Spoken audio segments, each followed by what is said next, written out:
U.S. home builders are drowning in inventory and it's now spinning out of control. Hey everybody, Scott Walters. Welcome to the channel. If you're new, I want to thank you for coming. If you're returning, I want to thank you for your continued support. Before we get into today's red hot topic, I'm going to politely ask you to give the video a like, subscribe to the channel, leave a comment below. I would love to hear from you. Please watch to the end for my final thought. Hit the bell icon so you're notified when new videos are released. It's very important to stay close to the channel in these very tricky times. All right, folks, welcome to the channel. It's always an honor and a privilege to be with you. I hope you're all doing great. Buckle up and strap in. I got a hard-hitting pull, no punches, no sugarcoating it, no rainbows and sunshine. I'm just going to give it to you and give it to you straight. And friends, U.S. home builders are panicking right now. We're going to read through a recent article from Bloomberg, from a builder, and it's not looking good, friends. Listen, the realities are, this is going to possibly, this happened before. In the last housing bubble, this is exactly what happened. It's all happening again. Unfortunately, people have apparently short-term memory loss, or they just never lived through the last bubble. They never maybe suffered the effects, or they just drank the Kool-Aid. They did the same thing over, expecting a different result. That's the definition of insanity.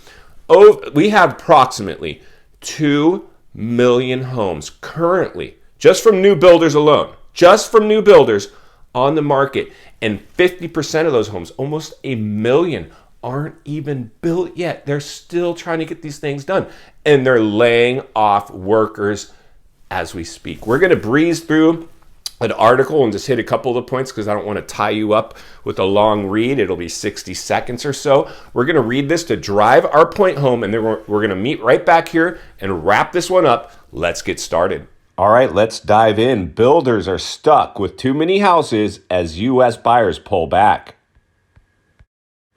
In an American housing market that for years has been plagued by too little inventory, builders are suddenly finding themselves with a glut of unsold homes. An abrupt halt to the pandemic housing boom has left builders that started construction months ago scrambling to adapt. The U.S. supply of new homes relative to sales in June was the highest since the midst of the last crash in 2010. And by early July, buyer traffic to home builder websites and sales offices had plunged to the lowest level for a month since 2012.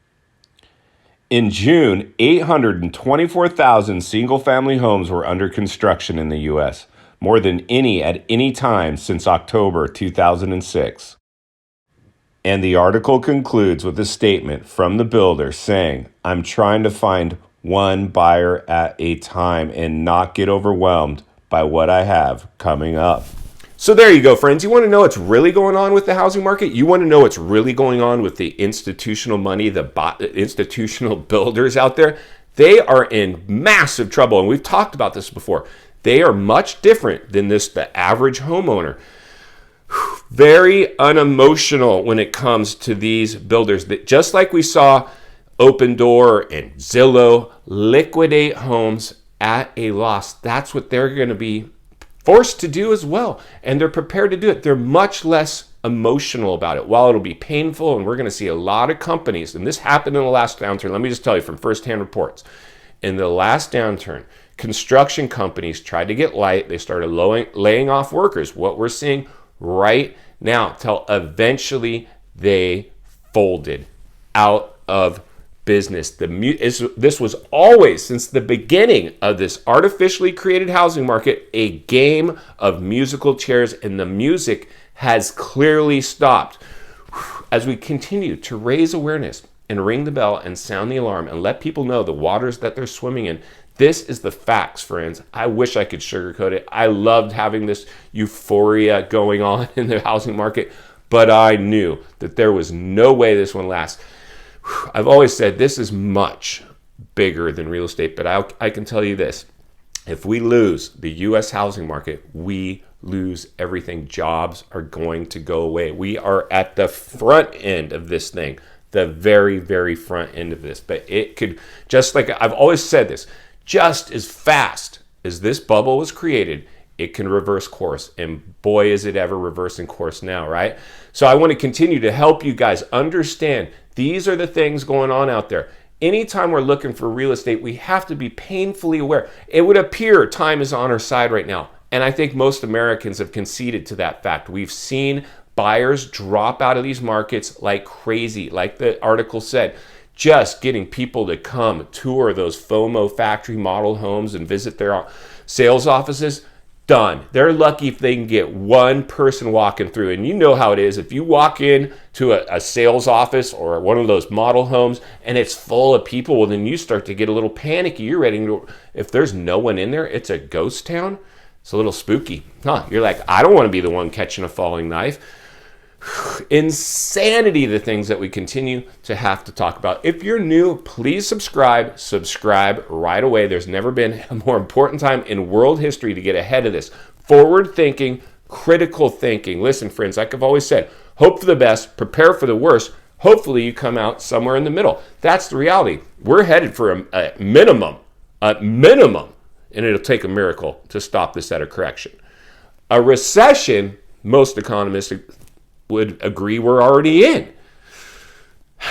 But the public apparently needs the government to come out and officially announce a recession before they'll admit it. And the only reason the government hasn't done that, because they don't want to shock these financial markets. Unfortunately, the federal government, in my opinion, this is my opinion, is just a pawn in a bigger game. We're headed at minimum, like I said, for a correction. It would take a miracle to stop it there. If that doesn't, if that's what we're in now, if it keeps going, which it looks like it's doing, we're in a recession. No matter how you slice it. If we can't stop it at a recessionary level of a downturn, guess what happens? A depression, which we have not seen in 100 years, and we're in the 100-year cycle and delivered the perfect storm to receive that. That is insane to me. It pains me to say that, but again, I'm not going to sugarcoat it. Even as a boots on the ground real estate professional, owns tons of real estate, I've always said, I might be recession insulated, not recession proof. Everybody gets hit in this one. My advice, and this is for whatever it's worth, and I would never suggest anybody to do anything that I'm not doing myself. Insulate yourself. Get lean and mean right now. Be patient and level-headed. Stay close to like-minded people. In final thoughts, I come to you as a friend, as a content creator. Somebody wants to see you not only win in real estate, win in life. Understanding real estate is, in fact, the path to wealth. But buying at the top of the biggest bubble ever recorded in world history might not deliver that. Buying outside the bubble for potentially pennies on the dollar might happen, my friends. The first thing we need to do is make sure we're safe, our needs are met, then reevaluate the markets and decide when to go back in. You'll never time the bottom of a real estate crash, but you can time the top of a real estate bubble. That's when you see overnight appreciation to never seen before highs start to trend the other direction. I think we've identified that. Stay tuned as I do my best to report on everything moving forward. If you appreciate the content, I do want to humbly ask you to give the video a like, subscribe to the channel, leave a comment below. I would love to hear from you. Social media links are in the description of this video if you'd like to contact me there, along with links to channels I've appeared on I think you might enjoy. If you're watching from your television set today and you enjoyed this video, another video should be coming into your screen I think you would love, along with an easy subscribe button for your convenience. If you're interested in buying or selling real estate here in America, there's an email in the description for you as well. I have a network of top-rated agents in the world ready to assist you. As always, thank you for your time today. Please go make it count. I'll see you on the next video.